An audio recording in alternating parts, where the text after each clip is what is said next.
It's time for Real Estate 101 with the Carrie Brown team from Realty Executives Preferred Advisors. Good Sunday morning to you. This is Carrie Brown, broker, owner of Realty Executives Preferred Advisors, and you're listening to Real Estate 101. Today I have a very special guest, Monique Glaude. Monique, what is your title with the city?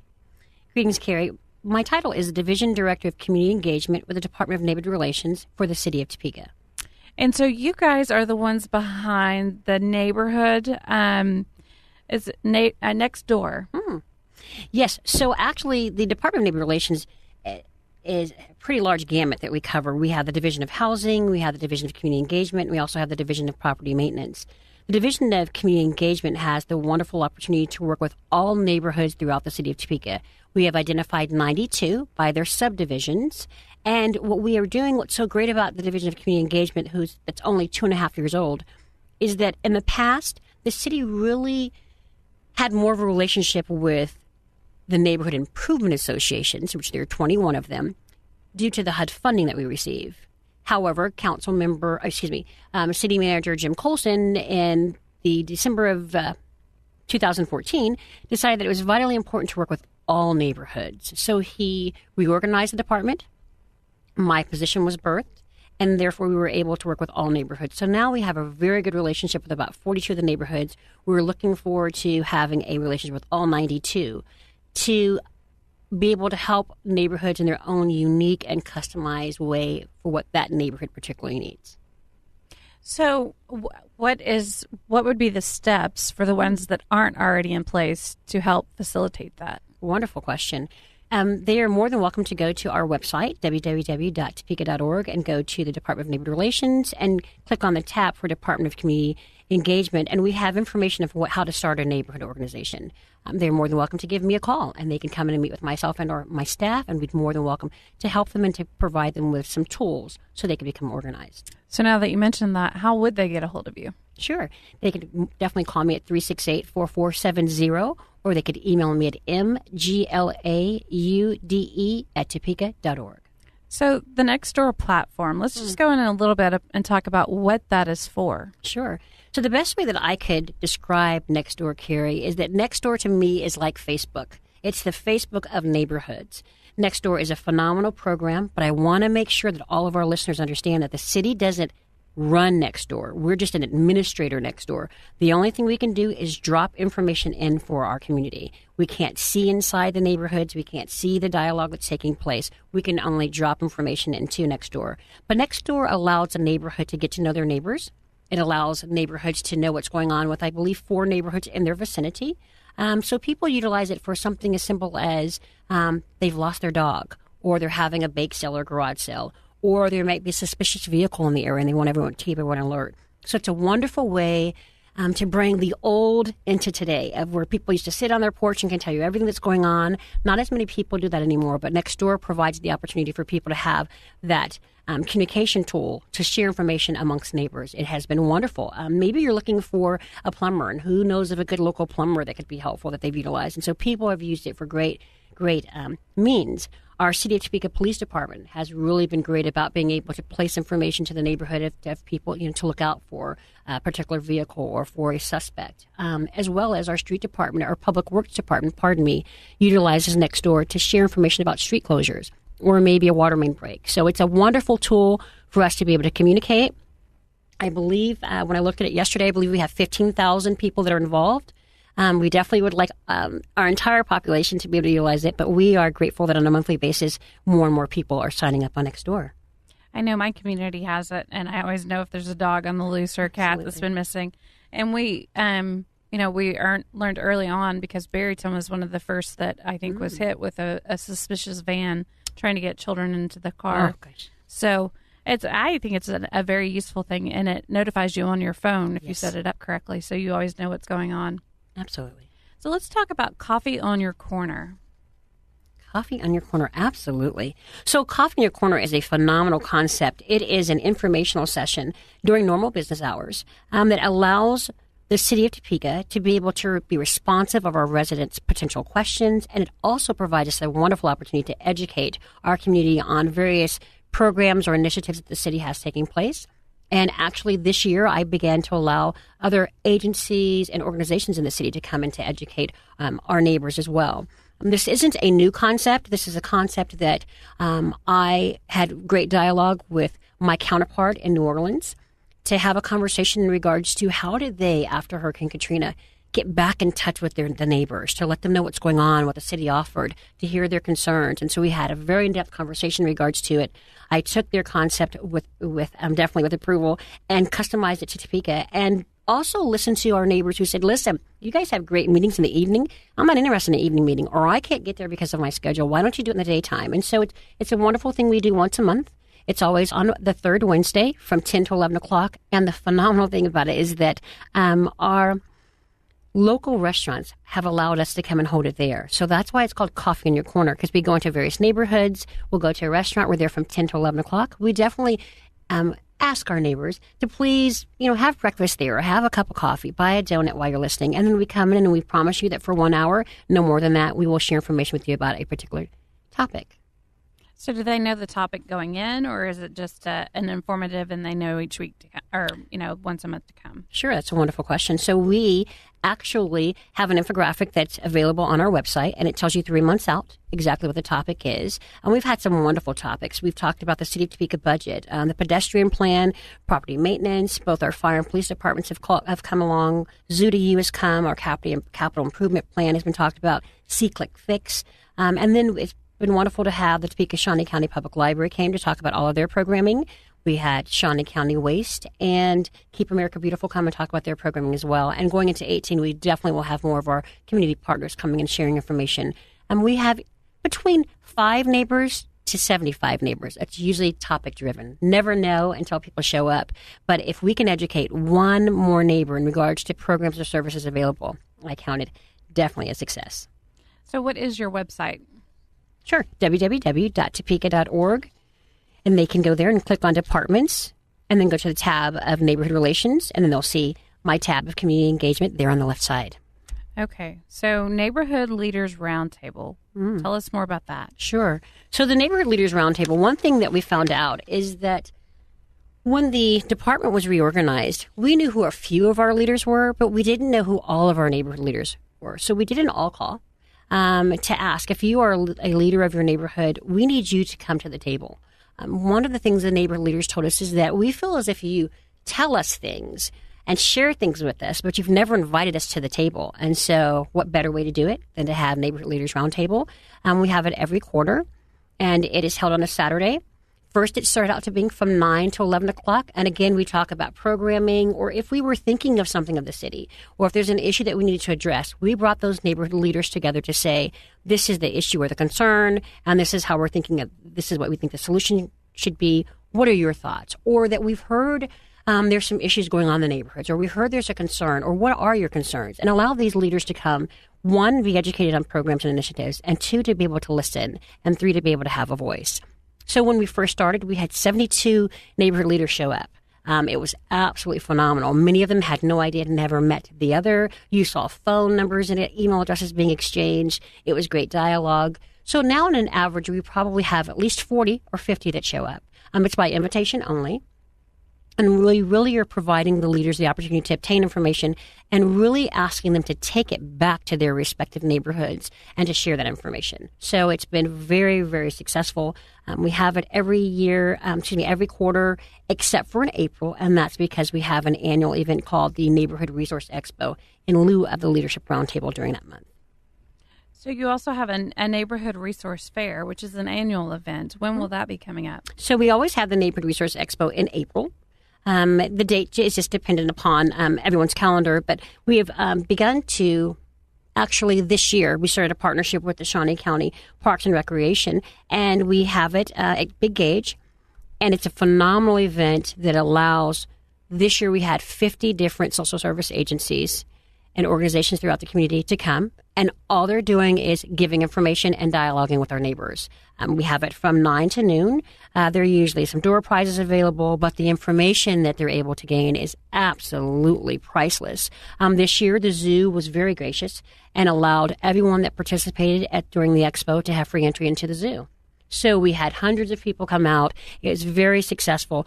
And the best thing about it is people walked away with information about services that had been around for many, many years here in our community that they had no idea about. And that's the sole purpose of it, is for us to be able to educate our neighbors on the wonderful services we have. We live in a great community that gives back. And when there's a need, we definitely know where to go to direct someone to get that information. So it's just important to have that information available for all of our neighbors.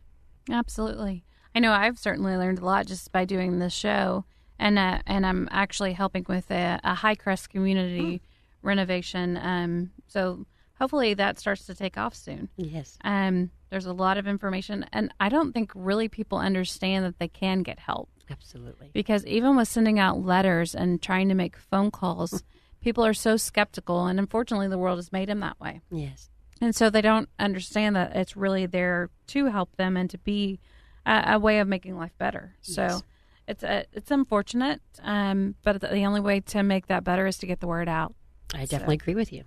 Okay, so your neighborhood, the National Civilian Community Corps, what is that exactly? Sure. So the NCCC AmeriCorps is a phenomenal organization. It's a federal program that allows young people between the ages of 18 and 24 to be volunteers for a minimum of a 1-year commitment.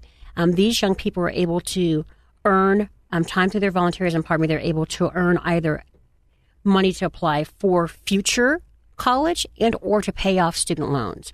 And these young people are going around all across the United States, being able to assist either social service agencies and or local government agencies with whatever a project is for low to moderate income individuals. It has to be only projects that would improve the quality of life for that segment of our community. We were very fortunate. I learned about them in 2015. There is a very rigorous application process. We applied, being the Department of Neighborhood Relations, understanding that we could have them come in and really help us in some of our NIAs to be able to do a multitude of things, and really to help to start off with our volunteer program. We applied, kept our fingers crossed. I forgot about it, thinking that, oh gosh, there's no way that we'll get it, and we were awarded a team. So after I did my happy dance and stopped to think, oh gracious, we will have either 9 to 12 young people between the ages of 18 to 24 to be deployed to us for 90 days to be able to make a huge, significant difference in our community. And we were very blessed and very fortunate to obtain these young people. They were from all across the United States of America. They were here for those 90 days, and they were able to help us with an enormous amount of things. We have a Rock the Block program, and they were able to go into the right-of-way, the city right-of-way property, and to clean up brush and overhangs so people could utilize sidewalks and to be able to walk safely, not in the street. And they cleaned off 15 acres worth of right-of-way areas for us when they were here. And there were 9 of them? And we started off with 9, and then they ended up being 8 of them because one was deployed someplace else. Wow. And then we started out with the Friday Family Fun Nights due to, unfortunately, some criminal activity in the High Crest area that year. We decided to do something fun for the kids. And kids have nothing to do with adult decisions. And so we wanted to make sure that not only was our neighborhood safe, but for kids had something to look forward to. So once a month on Friday evenings for 1 year, I made a commitment with the community, and we had Friday Family Fun Night. And so the AmeriCorps team, you indicated earlier that getting the word out to our neighbors and to people and finding about services is just so vitally true, Carrie. And so the AmeriCorps team knocked on every door in that neighborhood, inviting people out to the Friday Family Fun Nights. And our first event, we had over 650 people show up. That's amazing. And every event thereafter, sometimes we'd have a couple of hundred to watch a movie. In the winter months, the numbers decreased. And sometimes we had 25 come. I didn't care if we had 1. The intent was for us to make that commitment to tell that neighborhood that we are your neighbors, we care about you, and that we are going to come. And if it's nothing more than watching a movie and having some popcorn and some watered down due to Monique's recipe lemonade, then that's what we were going to do. And so we had a wonderful time with them and couldn't have done it without AmeriCorps. They also helped us with our fan distribution through a Project Heat Relief program that we do on an annual basis. They also helped to put on some house numbers that were purchased for us by the Topeka Fire Department for persons who were low to moderate income. That it may not sound like a lot to some of our listeners, like house numbers. Who cares? I could go to Menards and buy those. But if I am struggling and it's the light bill, medication time, and I know I need some house numbers and I'll take care of that next month, and next month comes up and my car breaks down, house numbers could be, the lack thereof could be the reason why I may not get the services I need when I have a medical issue. Or an emergency, or maybe if there's a fire and they can't find my house. The fire department and the police have told us that happens more than you can think, that they're looking for a location to help someone and they cannot find a house because the numbers aren't there. And so to assist with that, yes, you could give them the property violation, but how does that help giving them the violation when they cannot afford to buy them? So we were able to obtain those numbers, and they were able to go through and to help 150 homes to be able to just install the numbers there. And so they did that and numerous amount of other things. Our team this year did wonderful things to be able to help the community. And so AmeriCorps is phenomenal. I would suggest to any social service agency, if there's a need and you have a need of a major project or something that a team could help you with for 90 days, definitely contact them to see about their next application round.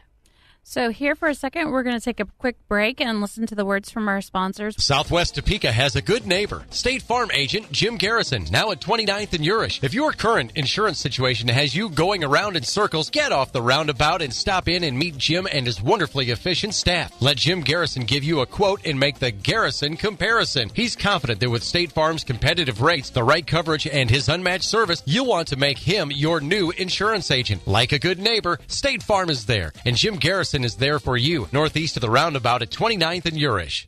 Thanks for joining us again. This is Carrie Brown, broker owner of Realty Executives Preferred Advisors, and you're listening to Real Estate 101. And I'm back with Monique Glaude, and she is with the City of Topeka.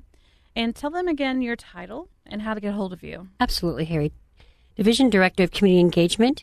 They can reach me at 368-4470 or at mglaude@topeka.org.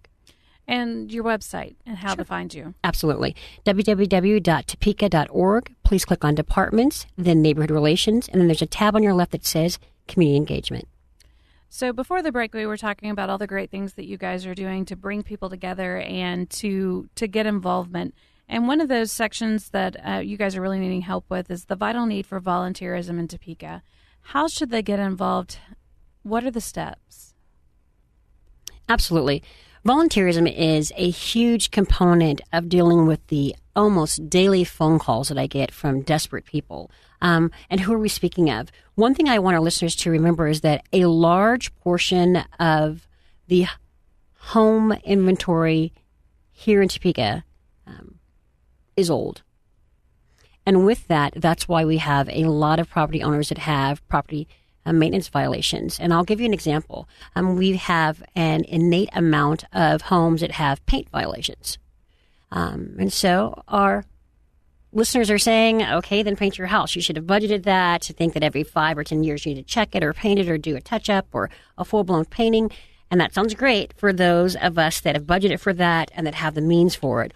But for potentially the elderly homeowner who didn't anticipate becoming sick and utilizing all of their savings, or that the economy would change and fluctuate in the manner that it has, painting their home or even a side of their home is a life-changing situation. And so I am continually getting phone calls in regards to that. And I'm thinking, okay, great, not a problem. I'll get a group of people together. I know some people who care enough, and we'll get the paint from Habitat and or from whomever, and we'll go paint. And then the issue comes that the house has lead-based paint on the outside, which I'm sure a lot of our listeners know, and for those who don't, that is a huge issue, and it has to be abated correctly, and not just anyone can abate a house. There's a process, and abating homes is not cheap.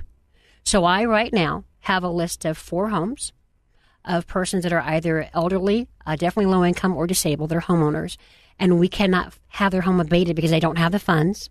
I haven't been able to find a donor to provide me the funds to get it abated, and we're waiting, trying to see what it is that we can do to be able to help them. And because you cannot paint over pilled paint, because what will happen in our inclement weather is the paint will pill even more, and so it will just be a vicious cycle.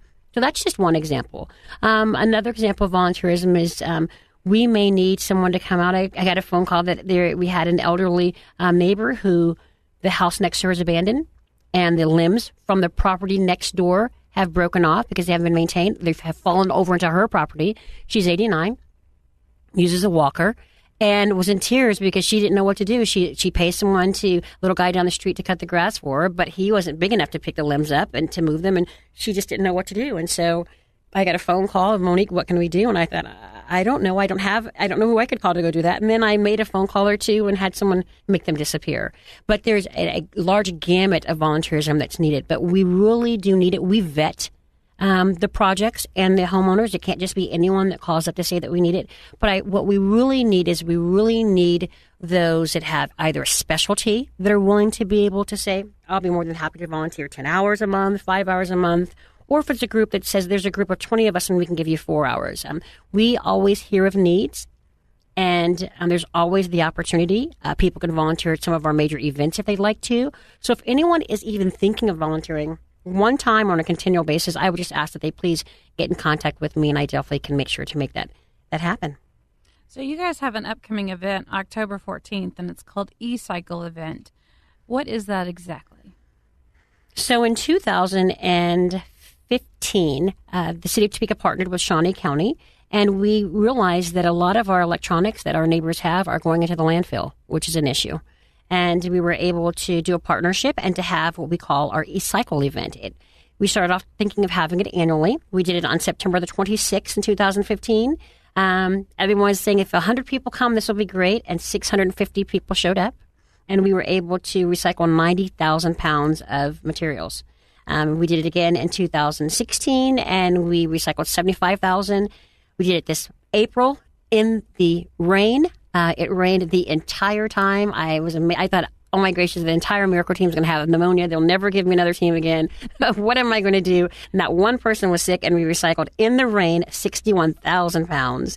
And so we were doing it again on October the 14th, and we're looking forward to our neighbors to come out. I would definitely, so I don't do a disservice to our neighbors, refer everyone to our webpage. If they go to Topeka, www.topeka.org, immediately the first thing that comes up is E-Cycle Event. Please click that tab. You will see the infographic that tells you everything that we accept for free, that will be accepted. There's no cost to the county and or to the city. However, there is a cost for CRT monitors, 19 inches or smaller, it's $15. And for CRT monitors and TVs 20 inches or larger, it's $30. We are partner with Technics Solutions out of Manhattan, and they will be coming in. We receive none of those funds. Those funds go directly to Technics to be able to dismantle the product. They are certified. There are no concerns or issues with data. We've done this now. This is our second year and our fourth event. We are ecstatic about it. It will be held at the Kansas Expo in the parking lot number 4. You won't be able to miss us. It's from 9 to 1 p.m. As soon as you turn into the expo off of Topeka Boulevard, we will be on your left. And so we are looking forward to all of our neighbors coming out. So please don't throw away those desktop computers, those old cell phones, the scanners or copiers. Bring them to us on the 14th. You guys also have a neighborhood youth council. How can youth get involved in that, and what all goes into it? So the Neighborhood Youth Council actually is something that's pretty vital. I can share just a tad bit about it. We will be giving out more information, and you are the first person I've been able to share this information with. We will provide more information later this month, but the Neighborhood Youth Council has been created. The slogan is change starts with youth, and the YOU is capitalized. And the purpose of it is for us to have a proactive group of young people that come together in our community that help to create a lasting change. What we've realized is that speaking with young people in our neighborhoods and asking, why aren't you involved, and why don't you come to meetings, and why don't we see you at events, they have very graciously said, hey, listen, you guys always tell us what to do. You never ask us our opinions. And so, that nice slap in the face reminded me that we do a very bad job of inviting them to the table. And so the Neighborhood Youth Council will consist of high school students from the ages of 14 to 18. They must live within the city limits, because city funding will be utilized for the program. And we're not looking for the honor roll student, and we're not looking for the teacher's pet. We're looking for those leaders who might not be very polished and need a little polishing, but that, that teacher, that counselor, that pastor, that neighbor says, gosh, you know what? Little Jimmy's always giving back, and he does yard work, and he's very helpful and gracious. He speaks up and helps out when needed. And so that's what we're looking for. And so we will have more in-depth information about that. And let me pardon myself, we're not saying we're excluding the honor roll students, but what we're saying is we want to give every young person a chance to be able to have an opportunity. And those young people will be able to be brought to the table to say, listen, these are some issues in our city, and what are your thoughts? And how can we get the word back to the young people? And what we do know is that young people listen to young people. And so we need this neighborhood youth council to be able to have a voice and to be heard, with the intent being is if we sow into their lives now, when they either go to college here or start a business here or whatever it is, or if they leave, that they will think to come back to Topeka to be able to help to be those future leaders. And so we want to just let the young people know that we hear them, we care about them, we want to provide them with a voice, and that they matter to us. That sounds like a great program to partner with the OK program that the police department is doing. They have definitely... They've got quite a diverse group going right now, and they're doing a lot of great things there also. Yes, they are. Actually, Chief Craig and I were just having a conversation about that yesterday. Refuel Topeka. That's a program that's through December. What is that? Refuel Topeka was birthed out of Mayor Larry Wolgass attended a national convention in October and found out that CHAMPS informed them there were grant opportunities available that would be able to provide some dollars for states to be able to help fight the childhood hunger issue in the summertime and after school. And there were 3 states that weren't participating, hadn't applied for the CHAMPS grant, and Kansas was one of them. And so the Honorable Mayor Larry Wolgass came back and spoke with our city manager and said, I'm not quite sure why we haven't participated in the past, but we need to. And so we found out about the program and had 2 weeks to apply for the grant. So we did the best that we possibly could to obtain as much information that we could from the Kansas Department of Education and from some of our local food sponsors to say, this is available, and we were going to go ahead and apply for it and would like to partner with you. We applied for $40,000. We were granted $35,000. And just less than about a month ago, we were granted another $10,000 for the program. And Refuel Topeka is what we call it. And Refuel Topeka Fun, Food, and Friends is the city helping to market and to get the word out about summer meal programs and after-school meal programs. We were able to do that this summer and had a very nice turnout compared to last year at some of our meal sites. But this fall, what we found out is that there aren't a lot of open meal sites. There's closed meal sites and there are open meal sites. And the difference is open means any child between the age of 3, preschoolers, all the way up to 18, and they must be enrolled in school, are able to go in at any place that there's a meal site and be able to sit down and have a nice, nutritious meal. So we just had a wonderful meeting last week with some potential churches that will participate, and then we invited other social service agencies to say, would you please open your doors for 30 minutes, the minimum of 30 minutes for the young people to eat, no more than an hour, and to be able to provide them with a meal. The food sponsor is Harvesters, and that they would have an individual relationship, they being that organization, and Harvesters, they would be able to have a relationship there, and through their agreement, be able to provide meals, a shelf-stable, ready meal. So the Refuel Topeka, the city of Topeka's responsibility is to market it, to get the word out. One thing, Carrie, that's really vitally important in this fight is that most people put a terrible stigma on summer meals and after-school meals and think that only the poor kids need a meal, and that's not true. What we do know, though, is in our city, all of the enrolled students, 77% of them receive either low or reduced meals, free or reduced meals, pardon me. And so there's a need in our community. So with Refuel Topeka, we were just getting the word out. So our listeners might see one of our trucks is wrapped with a Refuel Topeka logo. Sometimes we're rocking some yellow T-shirts. We have yellow wristbands that say Refuel Topeka. We have pins. We're having a skating party on October the 14th. It's open up to all young people to come out to skate to learn more about Refuel Topeka. The grant is only until December 31st of 2017, and that was part of the perimeters. So we were just helping to get the word out as much as possible. What we need, if there are more churches that are willing to participate, for them to give us a call, and we'll be more than welcome to walk them through the process. And we also need volunteers. So if your church or a local one is providing Refuel Topeka, if you have time, please go and volunteer and help. There'll be activities that will be taking place for the young people. But what we want to make sure to do is the grant has provided us the opportunity to partner with everyone to say,